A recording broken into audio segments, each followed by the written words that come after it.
Hello বন্ধুরা, আজকে একটা রেসিপি শেয়ার করব। আজকে খিচুড়ি বানাবো, তার জন্য চিকেন আর ভেজিটেবল ফ্রাই করে নিব। এখানে মশলা দেব, যাবতীয় মশলা, জিরা, ধনিয়া, মরিচ, হলুদ, মাংস মশলা সব কিছু মিক্স করে চুলায় তুলে দিব। তেল দিব পরিমাণ মতো, এরপর ফ্রাই করে নেব মাংসগুলো।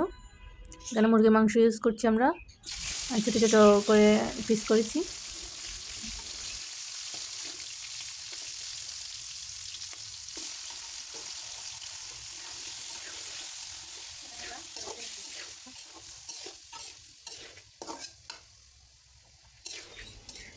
চিকেন আর ভেজিটেবল ফ্রাই করা হলে তুলে নিব।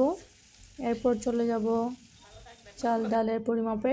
আমরা তিনজনের জন্য এখানে 7 কাপ চাল ডাল নিয়েছি।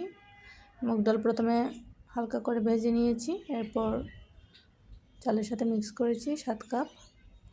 পোলাও চাল ইউজ করেছি আমরা। ভালো করে ধুয়ে নিলাম।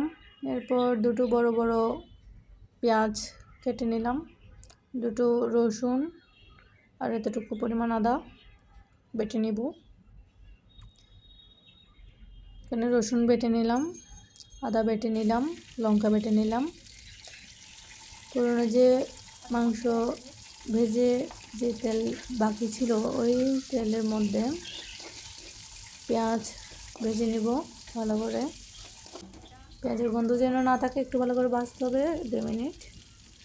এরপর লঙ্কা বাটা, আদা বাটা, রসুন বাটা দিয়ে ভালো করে একটু নেড়ে চেড়ে নিতে হবে 1 মিনিট।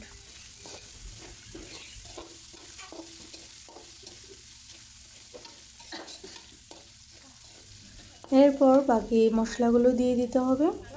এখানে মাংসের মশলা ইউজ করা হচ্ছে। এরপর গরম মশলা, জিরা 1 চামচ, ধনিয়া 1 চামচ, একটা সিক্রেট মশলা 1 চামচ ইউজ করা হয়েছে। এখানে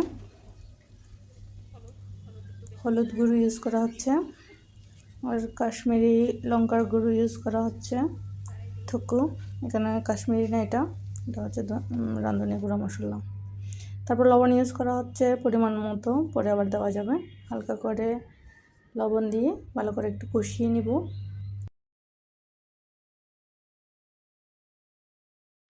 প্রথমে একবার কষাবো, এবার বেশ শুকনো শুকনো তেলের মধ্যে, তারপর একটু জল দিয়ে কষাবো 2 মিনিট 3 মিনিট। এভাবে কষানোর পর দিয়ে দিব ফ্রাই করে রাখা চিকেন আর ভেজিটেবল দিয়ে দিব। দিয়ে ভালো করে একটু আবার কষিয়ে নিব।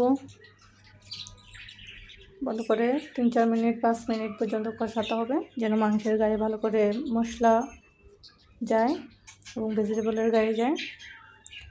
ভালো করে কষাতে হবে। কষানো হয়ে গেলে দিয়ে দিব ধুয়ে রাখা চাল ডাল, সাথে 4-5টা লঙ্কা মাঝখান থেকে ফালি করা, দিয়ে একটু ভালো করে মশলার সাথে মিক্স করতে হবে। 2-3 মিনিট কষাতে হবে। 2-3 মিনিট মশলার সাথে চাল ডাল কষানো হয়ে গেলে দিয়ে দিব জল। জলের পরিমাণটা হবে চাল ডাল যতটুকু পরিমাণ নিয়েছি তার ডাবল, অর্থাৎ এখানে 7 কাপ চাল ডাল নিয়েছি, এর সাথে 14 কাপ পানি দিতে হবে। এখানে মেজারমেন্ট কাপের 14 কাপ পানি দিয়েছি। পানির পরিমাণ বেশি মনে হলেও এখানে বেশি না, চাল ডাল সিদ্ধ হতে পানি লাগবে। তো ভালো করে পানি দিয়ে আবার একটু লবণ পরিমাণ মতো লবণ বুঝে লবণ দিয়ে একটু ভালো করে ঢাকা দিতে হবে, যেন চাল ডাল ফুটে যায়। লবণ স্বাদ বুঝে দিতে হবে, একটু চেক করে নিলে ভালো হয়। তো 30-40 মিনিটের জন্য ভাত আর ডাল ফুটতে দিতে হবে ঢাকা দিয়ে ভালো করে। এই যে আমাদের খিচুড়ি ইজ রেডি টু ইট। তো এর সাথে যদি বেগুন ভাজা বা ঝোল করা মাংস থাকে তো খুব ভালো। এর সাথে যদি বেগুন ভাজি বা ঝোল করে মাংস থাকে তো খুব ভালোই। আমরা এখানে ঝোল করে মাংস করেছি, আমি আবার শুকনা খেতে পারি না, আমার ঝোল লাগে। তো এই তো, thanks for watching, stay with me, bye bye.